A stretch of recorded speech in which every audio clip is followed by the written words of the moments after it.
प्रधानमंत्री नरेंद्र मोदी बीजेपी के चुनावी अभियान में लगातार इस बात पर हमले कर रहे हैं कि कांग्रेस और विपक्ष किस तरह ओबीसी और एससी को मिले आरक्षण का हिस्सा काटकर मुसलमानों को देना चाहती है। पीएम मोदी अपने चुनावी सभाओं में लगातार मुद्दा उठा रहे हैं कि कर्नाटक सरकार ने जिस तरह मुस्लिम समुदाय को ओबीसी कोटे में शामिल कर उन्हें प्रवेश परीक्षाओं और सरकारी नौकरियों में आरक्षण दिया है, इसके बावजूद विपक्ष विशेषकर कांग्रेस इस मुद्दे पर खुलकर कुछ भी नहीं बोल रही। राहुल गांधी सामाजिक न्याय, जातिगत जनगणना और अल्पसंख्यकों के कल्याण की बात जरूर कर रहे हैं, पर मुसलमानों को भी आरक्षण मिलना चाहिए इस पर कभी खुलकर नहीं बोले।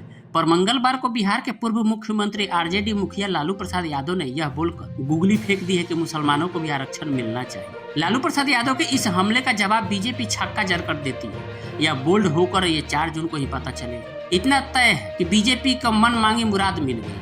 लालू यादव के इस बयान के बाद पीएम ने कांग्रेस और लालू यादव पर जमकर हमला बोला है। बीजेपी के पास मौका है कि वो मुस्लिम आरक्षण का भय दिखाकर ओबीसी और एससी एसटी कैटेगरी को अपने पक्ष में कर सके। पर सवाल उठता है कि लालू यादव ने मुस्लिम आरक्षण देने की बात कहकर मोदी की बात पर मुहर लगा दी है। बिहार के तीसरे चरण के वोटिंग के बीच आरजेडी सुप्रीमो लालू प्रसाद यादव ने मुस्लिम आरक्षण को लेकर बयान देकर खेल को दिलचस्प बना दिया। उन्होंने पूरे मुस्लिम समुदाय को आरक्षण देने की बात कहकर चुनावी माहौल को अपने पक्ष में करने की कोशिश की है। उन्होंने कहा कि वोट हमारे तरफ जा रहा है। बीजेपी वाले डर गए हैं कि लोगों को सिर्फ भड़का रहे हैं। बीजेपी वाले संविधान को खत्म करना चाहते हैं। जनता समझ गई है बीजेपी को, आरक्षण तो मिलना चाहिए मुसलमानों को पूरा। लालू यादव ने आगे कहा कि बहुत अच्छा वोटिंग हो रही है, हर तरफ बड़ी बड़ी लाइनें लगी हुई है, हमारे पक्ष में सारा वोटिंग हो रहा है। बीजेपी वाले भड़का रहे हैं क्योंकि वो डर गए हैं। आरक्षण का प्रावधान है, वो तो लोकतंत्र और संविधान को खत्म करना चाहते हैं। ये बात जनता समझ चुकी है। दरअसल प्रधानमंत्री लगातार यह कह रहे हैं कि धार्मिक आधार पर ध्रुवीकरण का काम विपक्ष करता रहा है। टाइम्स ऑफ इंडिया को दिए अपने इंटरव्यू में पीएम मोदी ने अपने ऊपर ध्रुवीकरण वाले बयान देने के आरोपों को पूरी तरह गलत बताया था। उन्होंने अखबार से सवाल उठाया कि कांग्रेस ने धर्म के आधार पर आरक्षण देने के लिए कानून बनाकर संविधान का उल्लंघन किया है। ये ध्रुवीकरण नहीं है। पीएम मोदी ने मनमोहन सिंह के जिस 18 साल पुराने भाषण का जिक्र किया है, उसमें मनमोहन सिंह ने मुसलमानों को पहला हक देने की बात नहीं कही थी। मनमोहन सिंह ने 2006 में कहा था कि अनुसूचित जातियों और जनजातियों को पुनर्जीवित करने की जरूरत है। हमें नई योजनाएं लाकर ये सुनिश्चित करना होगा कि अल्पसंख्यकों का और खासकर मुसलमानों का भी उत्थान हो सके, विकास का फायदा मिल सके। इन सभी का संसाधनों पर पहला दावा होना चाहिए। अभी तक कांग्रेस इस बात पर सफाई देती रही है कि मुसलमानों के बारे में मनमोहन सिंह ने ऐसा कुछ नहीं कहा था। मतलब साफ है कि कांग्रेस सीधे सीधे यह कभी स्वीकार नहीं करना चाहती थी कि वो मुस्लिम आरक्षण के समर्थक है, इसलिए पीएम मोदी की बातों को इतनी तवज्जो नहीं मिल रही थी। पर अब लालू यादव ने पूरा मुस्लिम आरक्षण की बात करके यह बीजेपी की आशंका को सही साबित कर दिया है।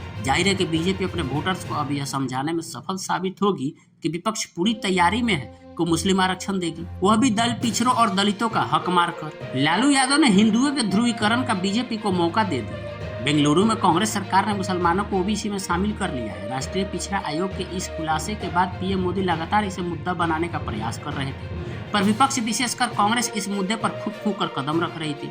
एक तरफ तो कांग्रेस ने अपने मैनिफेस्टो में इस तरह की बातें की है जिसका अभिप्राय सीधा है कि मुसलमानों को आरक्षण मिलना चाहिए। बीजेपी लगातार कांग्रेस मैनिफेस्टो का उदाहरण दे रही है, पर कांग्रेस ने अभी भी इस मुद्दे पर मुंह नहीं खोला।